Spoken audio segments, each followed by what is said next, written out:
Mr. Clark's back. It's time for us to go through topic 9.5. This is going to be focused in on urbanization, kind of the expansion and growth of cities. This corresponds to pages 341 to 346 in your textbook. You should have out your Google Doc where you filled out the responses to the questions. And as we go through it, make sure you're double checking your answers, add to your answers where need be. As we move forward through this lesson, we're going to look at how cities expanded in the late 1800s, how new technologies began to improve city life.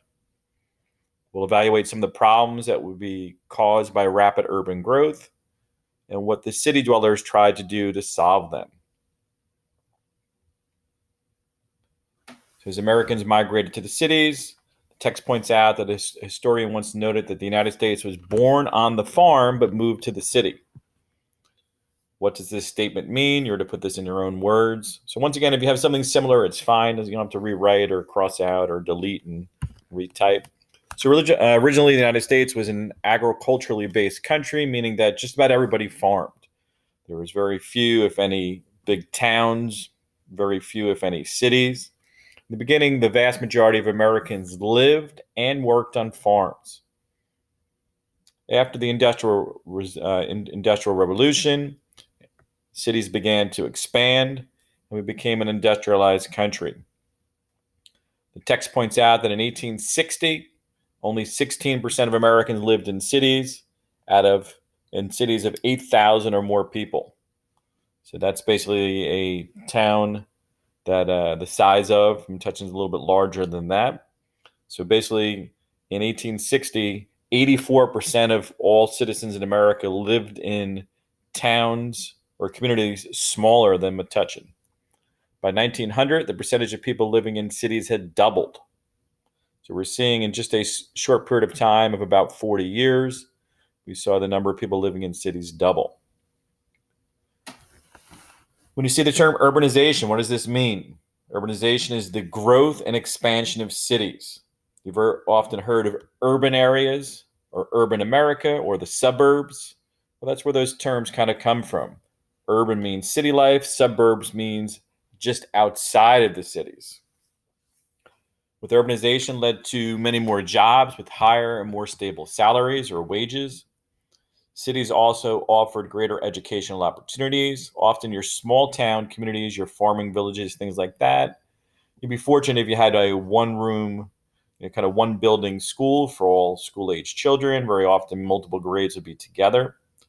In cities, because the populations are more densely populated, more condensed, they would then start out opening up schools for all different grade levels. As people became better educated, they earned more money, and the middle class began to expand. So let's look now, and we had mentioned in a previous lesson what a push and pull factor is. Push factor is something that kind of drives you out of an area. Pull is kind of the attractive nature that brings you into an area. So let's look at the push and pull factors for Americans moving from farming communities into cities.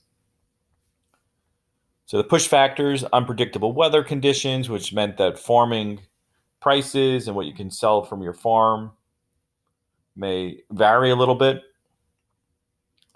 When you think about in the cities, there's a lot more excitement. City life included theaters and social clubs, sporting events, museums, all of which offered more variety for citizens. So those would be some of the pull factors.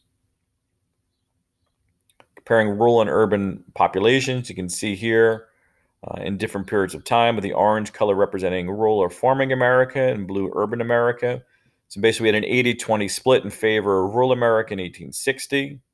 10 years later, 74-26, 72-28.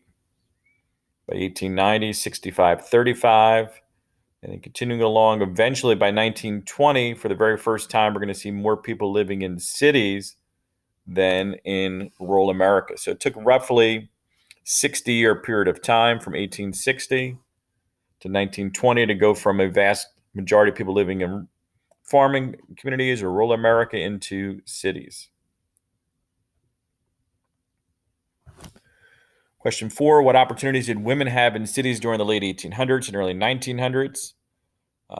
Opportunities for women were dramatically expanded in urban areas. In addition to factory work, they could take in boarders, meaning people who would live in the home, and then they would tend to the home not only for their own family, but they would usually cook a meal and keep up the house and get a monthly rent from a boarder who might rent a room within a house. They would do piecework, become domestic servants. The more educated women found work as teachers, nurses, secretaries, typists, a wide variety of different office jobs for women. With improved technology, lives in cities improved as well. As cities swelled in size, there were some struggles, of course, in regard to politicians and workers. They struggled to keep up with the demands of growth. So as politician, and as say the mayor or the town council, city planners, things like that, they had to provide water, sewage systems, schools, safety in the form of like police to provide for the increased populations in cities. So that was definitely challenging.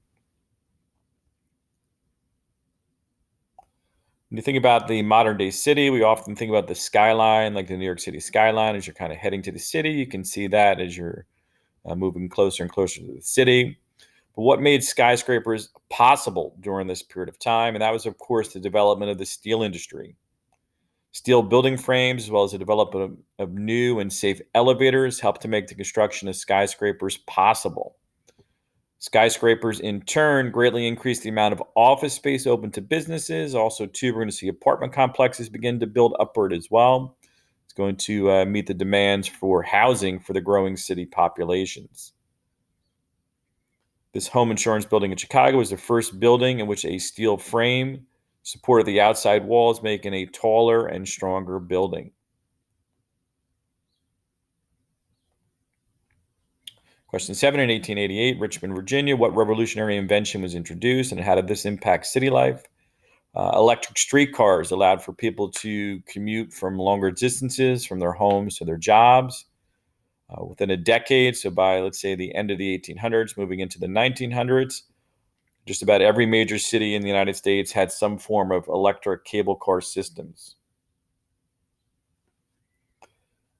So this is the beginning of the transportation revolution. New industries were evolving around mass transit, including public systems that could carry large numbers of people inexpensively, helped to reshape the nation's cities. No longer would you have to walk to your job. And of course, mass transit remains really important today.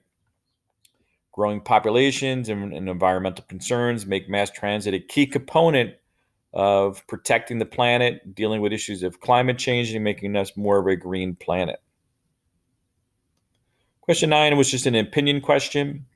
Which invention or innovation during this period of time in history was most important and impactful on the daily lives of citizens in major U.S. cities? So some of the ones I put here as possibilities would be the development of the mass transit system, the electrical cable car system, the subway eventually had the most impact on the daily life because it made it possible for large numbers of people to get to work, enjoy entertainment, go to other locations in cities. This mobility in turn also increased the customer base of many kinds of businesses. Now you can go and take mass transit to go shopping, go out to dinner, go see a play, go to a public sporting event. Also, too, mass transit allowed for people now to move outside of cities. As you know, Metuchen is a commuting town. Many citizens in Metuchen take the train into New York City. So that allows for people to live even 40 miles, 35 miles outside the city and just take the train in, which makes it quite a bit easier. City planners began to separate parts of cities, zoning it for different aspects. Throughout the 1890s, cities embraced designs that had separate zones for heavy industry, financial districts, residencies, shopping. They also began to set aside land for public issues, such as public libraries, government buildings, universities. Also, too many cities began to plan for recreation, like, for example, Central Park. Central Park obviously has the name because it's centrally located and became kind of a great area for city folk to get into the outdoors and enjoy their lives, go for a walk, a run, walk the dog, spend time with the children. In Philadelphia, they purchased area and lands along the Schuylkill River to protect city's water supply from industrial pollution. Landscape engineer Frederick Law Olmsted designed New York City's Central Park, and similar parks sprang up in Detroit, Michigan, D.C., Palo Alto, California, and many other cities across the country.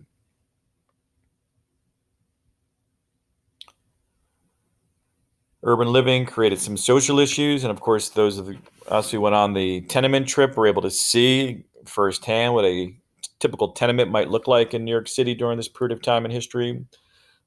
Generally speaking, they're low-cost, multifamily housing designed to squeeze in as many families as possible to meet the high demand for housing. Tenement life was a mixed bag for most citizens. Life in a tenement was often overcrowded, uncomfortable, unsanitary. Very often, multiple families were crammed into a one apartment or one room. The same space might serve as both a workplace and a living quarters for citizens and people living in these tenements. Sometimes they filled up with trash, had not a lot of ventilation. Many people shared one bathroom or toilet, often toilets backed up because of the amount of usage. Disease often spread. Also, too many of your early tenements were made of wood and therefore were fire hazards. Tenement photographed here. This is a quote from Jacob Riis, who often wrote about lives in tenements. Go into any of the respectable tenement neighborhoods. You shall come away agreeing that life there does not seem worth living. The air shaft seems always so busy letting out foul smells that it has no time to earn its name by bringing down fresh air. So in some ways, the air shaft was almost like the reverse of what it was intended to be. So he wrote, Jacob Riis did, in How the Other Half Lives, meaning the poor citizens within cities, and how conditions in tenements were terrible. And he said in some cases it was beyond belief.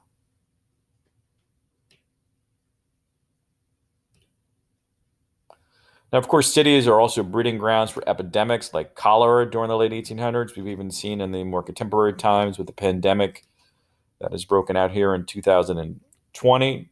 New York City has kind of been the center point of that particular outbreak, just because you have so many people living in such close quarters. We've also seen on some of the cruise lines where we've had outbreaks as well. So anytime you have people tightly together, it's kind of a position where you can be vulnerable for an outbreak. During this period of time in the late 1800s, unpaved streets were snarled with ruts, littered with trash, dead horses, and other dead animals' carcasses were often along the pathways in cities. Alleyways between tenements were clogged with food waste and trash. Only the newest urban dwellings had indoor plumbing, and shared toilets and tenements often overflowed. During the 1880s, how did city planners attempt to improve conditions? They regulated housing and sanitation. They began putting in sewers and helped with public health. They began to take water from reservoirs that were separate from polluted rivers and lakes, and a new filtration system improved the water quality even more. In addition to public health concerns, what other dangers did cities face? Dangers of fire, crime, conflict. One such fire took place in Chicago, remembered as the Great Chicago Fire in 1871. Open fireplaces and gas lighting started fires that quickly swept through the city. A fire destroyed Chicago in 1871, killing close to 300 people, leaving over 100,000 people homeless. And you can see kind of the aftermath a little bit here in some of the images. Basically, the entire city on fire. As you reflect back on this lesson, use the graphic organizer to note the central ideas of earlier urban America. So we'll look at those three key aspects. In the urbanization box, many Americans moved from rural areas to cities. Cities often offered a greater number and variety of jobs than did rural communities. Job opportunities also attracted immigrants to cities. Technology, skyscrapers increased population density. The cable car and other transportation innovations enabled people to commute from the suburbs. Architects introduced innovations like electric streetlights. Some of the problems: rapid influx of newcomers led to overcrowding and housing shortages.